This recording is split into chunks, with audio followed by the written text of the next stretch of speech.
Yeah, welcome to our next talk. Social cooling. You know, people say, I have no problem with surveillance, I have nothing to hide. But then, you know, maybe the neighbors and maybe this and maybe that. So tonight, we're going to hear Tijmen Schep, who's from Holland. He's a privacy designer and a freelance security researcher, and he's going to hold a talk about how digital surveillance changes our social way of interacting. So please, let's have a hand for Tijmen Schep.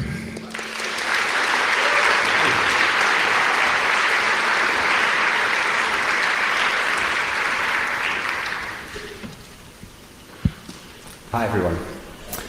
It's really cool that you're all here and really happy to talk here. It's really an honor. My name is Tijmen Schep, and I am a technology critic, and that means that it's my job to not believe what he tells us, and that's really a lot of fun. The is how do I get a wider audience involved in understanding technology and the issues that are arising from technology? Because I believe that change comes when the public demands it. I think that's really one of the important things when change happens. And for me, as a technology critic, for me, words are very much how I hack the system, how I try to hack this world. So tonight I'm going to talk to you about one of these words that I think could help us. Because I believe framing the issue is half the battle. We can frame the problem, if we can explain what the problem is in a certain frame that you know, makes a certain position already visible, that's really half the battle won. So that frame is social cooling. But before I go into that, I want to ask a question. Who here recognizes this? You're on Facebook or some other social site, and to click on the link because you think, ooh, I could click on this, but it might look bad. It might be remembered by someone, some agency might remember it, and I could click on it, but I'm hesitating to click.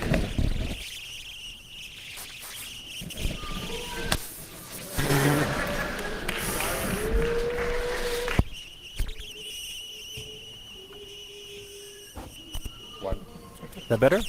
Can everyone hear me now? No? Okay, is that, yeah. Should I start again? Okay. So you're on Facebook, and you're thinking, ooh, that's an interesting link, I could click on that, but you're hesitating, because maybe someone's going to remember that, and that might come back to me later, and who here recognizes that feeling? So, pretty much almost everybody. And that's increasingly what I find when I talk about this issue, that people really start to recognize this. And I think a word we could use to describe that is click fear. Like this hesitation, this could be click fear. And you're not alone. Increasingly we find that research points that this is a wide problem, that people are hesitating to click on a lot of links. For example, after the Snowden revelations, people were less likely to research issues about terrorism and other things on Wikipedia because they thought, well, maybe the NSA won't like it if I search that. Okay, I'm not going to move. And we see it in Google as well. So this is a pattern that research are pointing to. And it's not very strange, of course. I mean, we all understand that if you feel you're being watched, you change your behavior. That's a very logical thing that we all understand. And I believe that technology is really amplifying this effect. I think that's something that we really have to come to grips with. And that's why I think social cooling could be a useful word. That social cooling describes in a way how in an increasingly digital world, where our digital lives are increasingly digitized, it becomes easier to feel this pressure, to feel these normative effects of these systems. And very much you see that because increasingly your data is being turned into thousands of scores by data brokers and other companies. And those scores are increasingly influencing your chances in life. And this is creating an engine of of oppression, an engine of change that we have to understand. And the fun thing is that, in a way, this idea is already really being helped by Silicon Valley, who for a long time have said data is the new gold, but they've recently, in the last 5 years, changed that narrative. Now they're saying data is the new oil. And that's really funny, because if data is the new oil, then immediately you get the question, wait, oil gave us global warming, so then what does data give us? Right. So, and I believe that if oil leads to global warming, then data could lead to social cooling. That could be the word that we use for these negative effects of big data. In order to really understand this and go into it, we have to look at three things. First, we're going to talk about the reputation economy, how that system works. Second chapter, we're going to look at behavior change, how this is influencing us and changing our behavior. And finally, to not let you all go home depressed, I'm going to talk about how can we deal with this. So first, the reputation economy. Already we've seen today that China is building this new system, the social credit system. It's a system that will give every citizen in China a score that basically represents how well behaved they are. And it will influence your ability to get a job, a loan, a visum, and even a date. For example, the current version of the system, Sesame Credit, one of the early prototypes, already gives everybody that wants to a score, but it also is connected to the largest dating website in China. So you can kind of find out, like, is this person that I'm dating, what kind of person is this? Is this someone who's, well viewed by Chinese society? This is where it gets really heinous for me, because until now you could say, well, these reputation systems, they're fair. If you're a good person, you get a higher score. If you're a bad person, you get a lower score. But it's not that simple. I mean, your friend's score influences your score, and your score influences your friend's score. And that's where you really start to see how complex social pressures arrive, and where we can see the effects maybe of data stratification, where people start to think, hey, who are my friends and who should I be friends with? Okay, now you could think that only happens in China. Those Chinese people are, different. But the exact same thing is happening here in the West, except we're letting the market build it. I'll give you an example. This is a company called Deemly. It's a Danish company, and this is their video for their service. Renting apartments from others, and she loves to swap trendy clothes and dresses. She's looking to catch her first lift from a rideshare app, but has no previous reviews to help support her. Luckily, she's just joined Deemly, where her positive feedback from the other sites appears as a Deem score, helping her to win a rideshare in no time. Deemly is free to join and supports users across many platforms, helping you to share and benefit from the great reputation you've earned.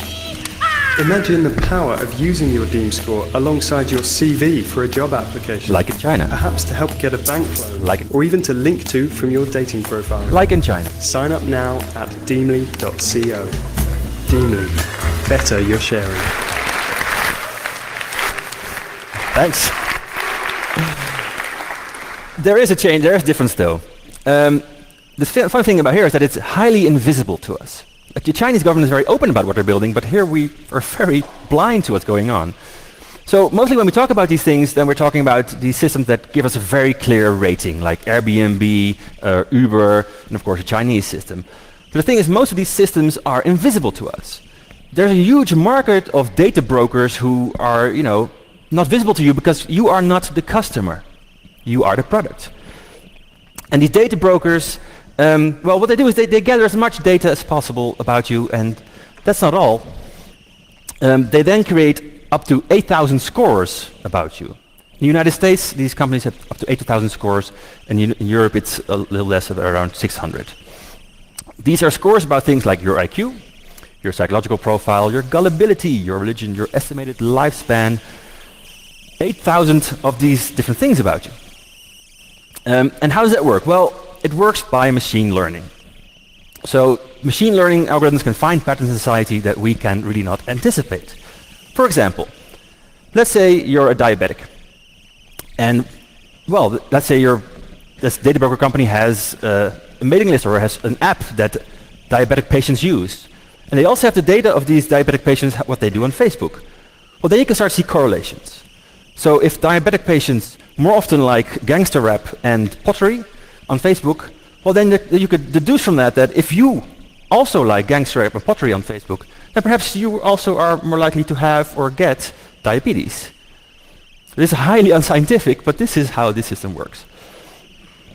And this is an example of how that works with just your Facebook scores.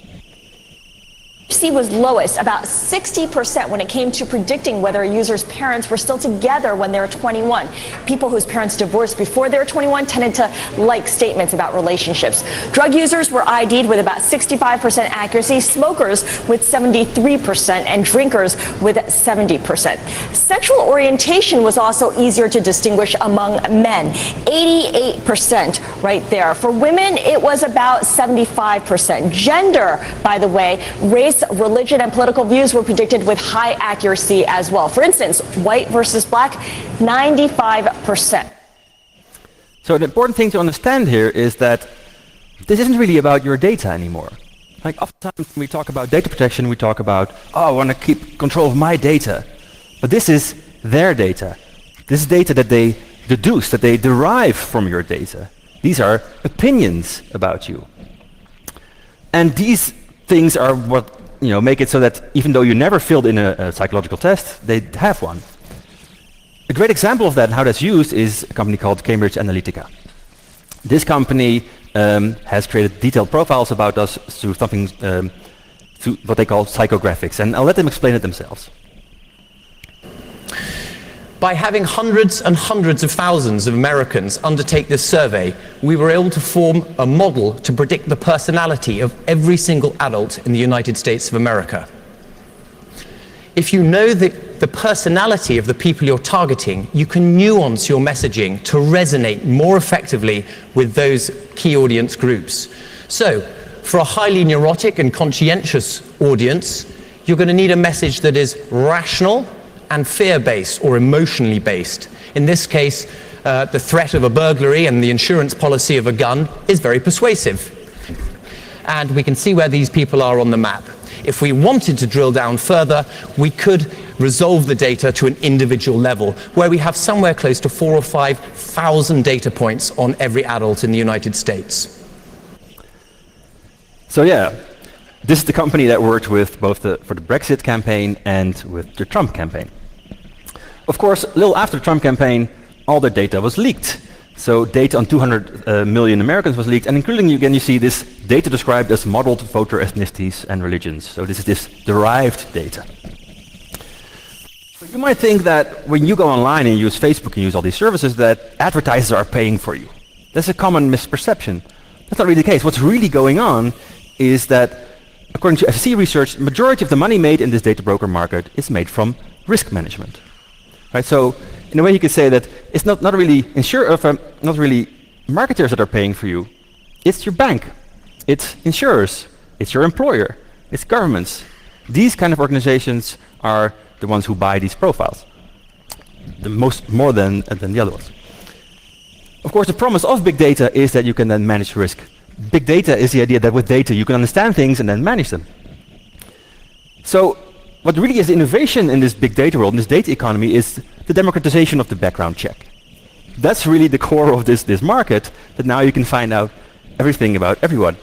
So yeah, now you're, in the past only perhaps your bank could know your credit score, but now your greengrocer knows your psychological profile.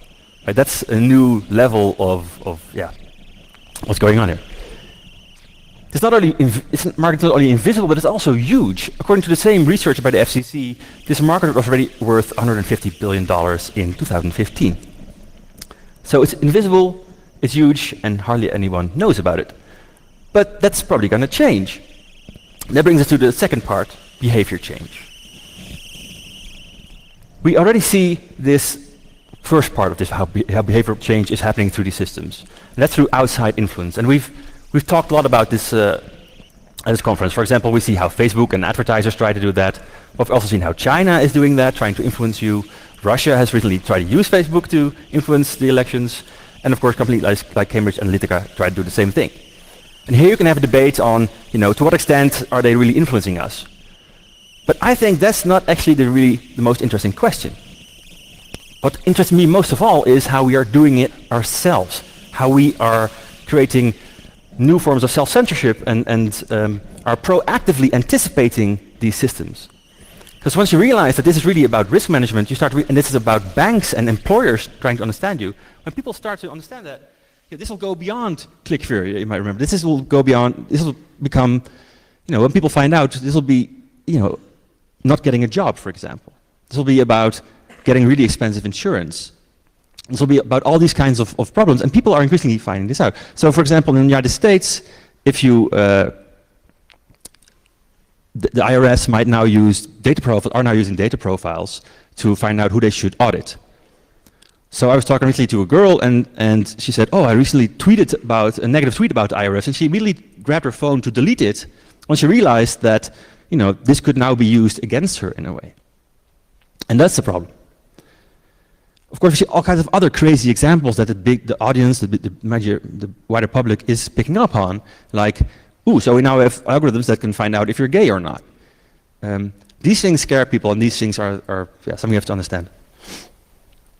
So chilling effects, this is what this boils down to. For me, more importantly than these influences of these big companies and nation states is how people themselves are experiencing these chilling effects like you yourself have as well.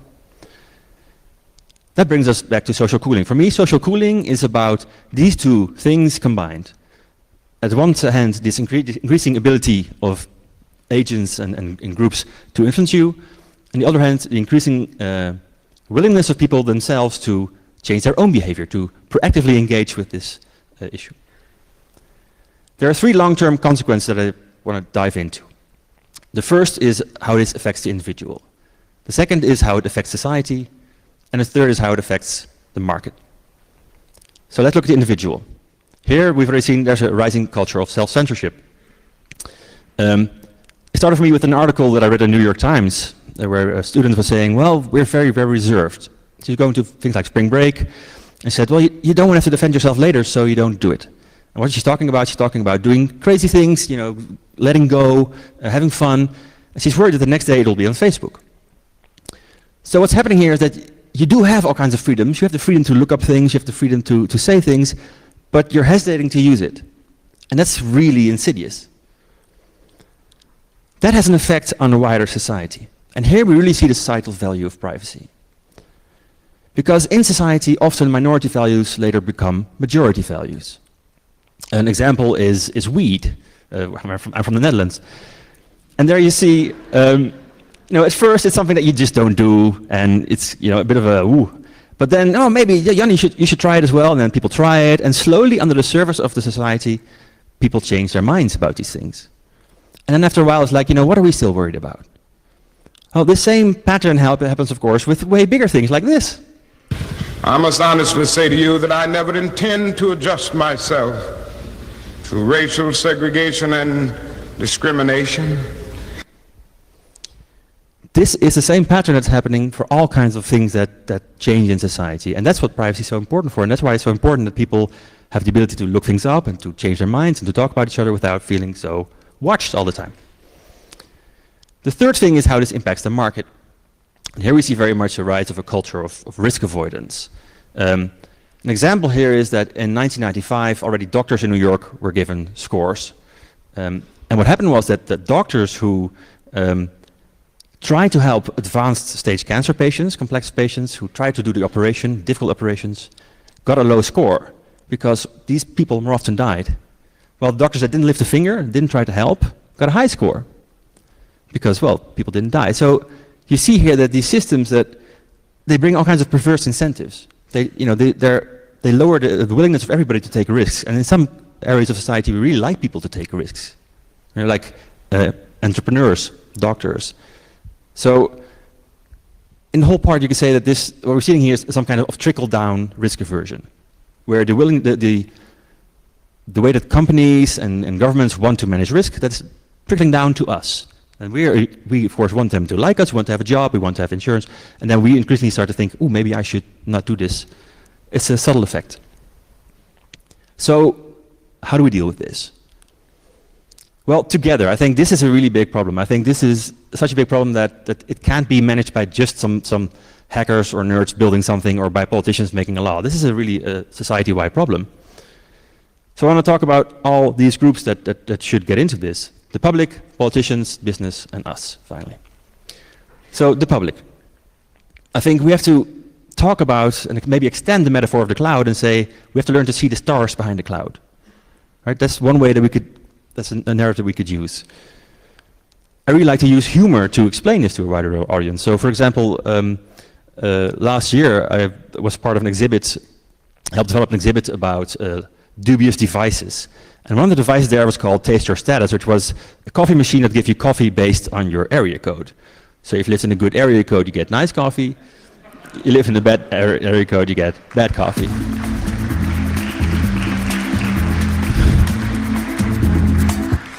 I won't go into it, but these kind of, like oftentimes you can use humor to explain these things to a wider audience. I really like that approach.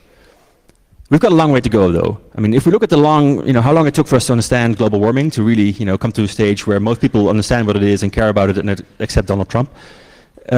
Well, with data, we really got a long way to go. We're really at the beginning of understanding this issue like this. Okay, so the second group that has to really wake up is politicians. And they have to understand that this is really about the balance of power. This is really about power. And if you'll permit me, I'll go into the big picture a little bit as a media theorist. So this is called Gilles Deleuze. He's a French philosopher, and he explained in his work something that I find really useful. He said, you have two systems of control in society. And the one is the institutional one. And it's the one that we all know. The judicial system. So you're free to do what you want, but then you cross a line, you cross a law, then the police get you, you go in front of a judge, you go to prison. This is a system we all understand. But he says there's another system, which is the social system. This is the social pressure system. And this for a long time wasn't really designed, but now increasingly we are able to do that. So this is a system where you perform suboptimal behavior, and then that gets measured and judged, and then you get subtly nudged in the right direction. Now there's some very important differences between these two systems. The institutional system, has this idea that you're a free citizen that makes up your own mind, and well, the social system is like that's working all the time, constantly. It doesn't matter if you're guilty or innocent; it's always trying to push you. The old system, the institutional system, is very much about punishment. So if you break the rules, you get punishment. But people sometimes don't really care about punishment. Sometimes it's cool to get punishment. But the social system uses something way more powerful, which is the fear of exclusion. We are social animals and we really care to belong to a group. The other difference is that, it's very important, the institutional system is accountable, democratically to us. While the social system at the moment is really, really invisible. Like these algorithms, how they work, where the data is going, it's very hard to understand. Of course, it's exactly what China loves so much about it, right? You can stand in front of a tank, but you can't really stand in front of the cloud. So, yeah, that's great. It also helps me to understand when people say I have nothing to hide. I really understand that, because when people say I have nothing to hide, what they're saying is I have nothing to hide from the old system, from the classic system, from the institutional system. They're saying I want to help the police, I trust our government, I trust our institutions, and that's actually really a positive thing to say. The thing is they don't really see the other part of the system, how increasingly there are parts that are not controlled, they're not democratically checked, and that's really a problem. So the third thing that I think we have to wake up is business. Business has to see that this is not so much a problem perhaps, but that it could be an opportunity. I think I'm still looking for the metaphor here, but perhaps if we again compare this issue to global warming, we could say that we need something like ecological food for data.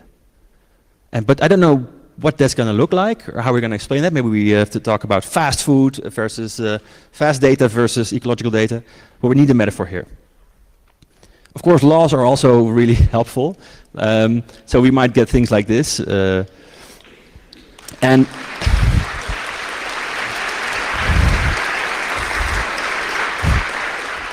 I'm actually working on this, it's funny.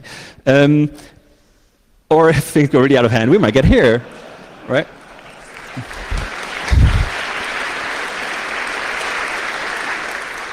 So luckily we see that in Europe the politicians are awake and they're really trying to push this market. I think that's really great. So I think in the future we'll get to a moment where people say, well, I prefer European smart products, for example. I think that's a good thing. I think this is really positive. Finally, I want to get to all of us, what each of us can do. I think here again there's a parallel to global warming where at its core it's not so much about the new technology and all the issues, it's about a new mindset, a new way of looking at the world.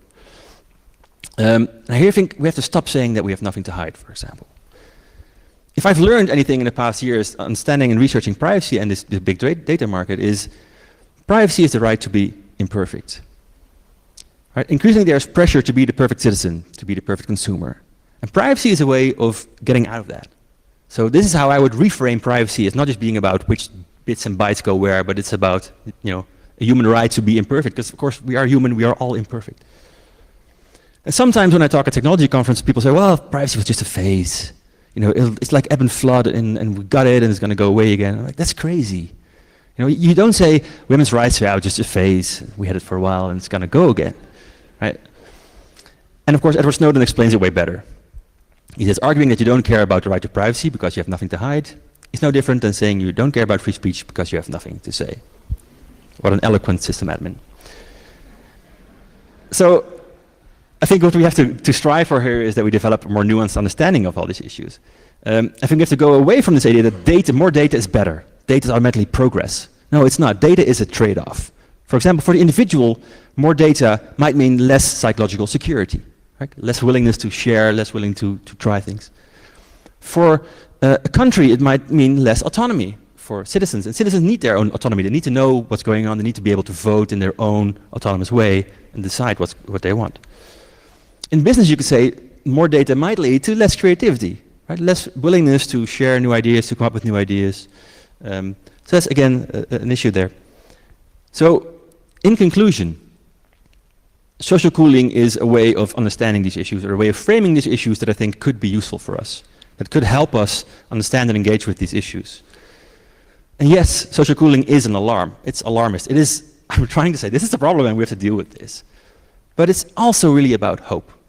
Right? I trust not so much in technology, I trust in us, in people, that we can fix this once we understand the issue. In the same way that when we understood the problem with global warming, we started to deal with it.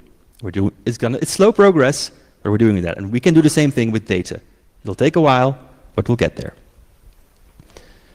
And finally, this is about starting to understand the difference between shallow optimism and deep optimism. Right? Oftentimes, the technology sector is about, cool, new technology, and we're going to fix this by creating an app. And for me, that's, we have to be optimistic, but that's very shallow optimism. That's TEDxmic optimism. Like, true optimism recognizes that each technology comes with a downside, and we have to recognize that that's not a problem to point out these problems. That's a good thing. Once you understand the problems, you can deal with them and come up with better solutions. If we don't change in this mindset, then we might create a world where we're all more well-behaved, but perhaps also a little bit less human. Thank you.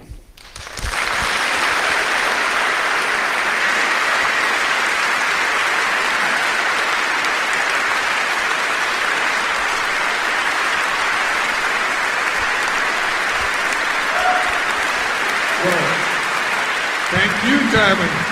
You're welcome. You're welcome. That scared the shit out of me. We still have 5 more minutes. We'll take some questions if you like. First, microphone number 2. Hello. Thanks. That was a really interesting talk. I have a question that I hope will work. It's a bit complicated. There's a project called Indie by a foundation called the Sovereign Foundation. Do you know about it? Mm-hmm. Okay, very great, perfect. So just to quickly explain, these people want to create an identity layer that will be self-sovereign, which means people can reveal what they want about themselves only when they want, but is one unique identity on the entire internet. So that can potentially be very liberating because you control all your identity and individual data. But at the same time, it could be used to enable something like the personal scores we were showing earlier on. So that made me think about that, and I wondered if you had an opinion on this. Yes, well, the first thing I think about is that, as I try to explain, you see a lot of initiatives that try to be about, you have to control your own data. But that's really missing the point that it's no longer really about your data, it's about this derived data. And of course, it can help to manage what you share, then they can't derive anything from it. But too little I see that awareness. Second of all, this is very much, for me, an example of what nerds and technologists are really good at. It's like, we've got a social problem, let's create a technology app and then we'll fix it. Well, what I'm trying to explain is that this is such a big problem that we cannot fix this with just one group alone. Not the politicians, not the designers, not the nerds. This is something that we have to really get together, fix together, because this is such a fundamental issue, right? The idea that risk is a problem, that we want to manage risk, is so deeply ingrained in people. Such based in fear is fundamental and it's everywhere. So it's not enough for one group to try to fix that. It's something that we have to come to grip with together. Thanks a lot. Okay, there is Signal Angel has a question from the internet, I think. Yes, Barking Sheep is asking, do you think there's a relationship between self-censorship and echo chambers in a sense that people become afraid to challenge their own belief and thus isolate themselves in groups with the same ideology? That's a really big answer to that one. I was emailing Vince Cerf, and miraculously he responded, and he said what you really have to look for is this not just the reputation economy but also the attention economy and how they're linked. So for a while I've been looking for that link, and there's a lot to say there, and there definitely is a link. I think important to understand, or what I could nuance here, is that I'm not saying that everybody will become really well behaved and grey bookworm people. The thing is that what this situation is creating is that we're all becoming theater players. We're all playing an identity more and more because we're watched more of the time. And for some people that might mean that they're, I think most people will be more conservative and more careful. Some people will go really all out and enjoy the stage. We have those people as well. And I think those people could really benefit, and that the attention economy could really, give them a lot of attention through that. So I think there's a link there, but I could go on more, but I think that's for now where I'm going. Okay, we're short on time. We'll take, one more question, number one. So I think the audience you're talking Louder, here, please. The audience you're talking to here is already very aware, but I'm asking for tactics or your tips to spread your message and to talk to people that are in this phase saying, I don't care, they can surveil me. What's your approach? In a practical way, how do you actually do this? Yeah. So I'm really glad to be here because I am a nerd, but I'm also a philosopher or a thinker. And that means that for me, what I work with is not just Arduinos, but words and ideas. I think those I've been trying to show can be really powerful. Like a word can be a really powerful way to frame a debate or engage people. So I haven't found yet a way to push all this talk. I always make a joke that I can tell you in one sentence what privacy is and why it matters, but I have to give a whole talk before that. Right? Privacy is the right to be imperfect, but in order to understand that, you have to understand the rise of the reputation economy and how that affects your chances in life. The fun thing is that will happen by itself, that people will become more aware of that. They will run into these problems. They will not get a job, or they might get other issues, and then they will start to see the problem. And so my question is not so much to help people understand it, but to help them understand it before they run into the wall, right? That's how usually society at the moment deals with technology problems. It's like, it's a problem. Oh, well, now we'll try to fix it. Well, I believe you can really see these problems come way earlier, and I think the humanities, where I'm from, is really helpful in that, in trying to, like Deleuze really, really clearly explaining what the problem is in 1995. Yeah, I think that I don't have a short way of explaining, why privacy matters, but I think it'll become easier over time as people start to really feel these pressures. Thank you very much for the question. I think we all should go out and spread the message. This talk is over. I'm awfully sorry. When you people leave, please take your bottles and your cups and all your junk. And thank you very much again. Thank you. Simon Schripp.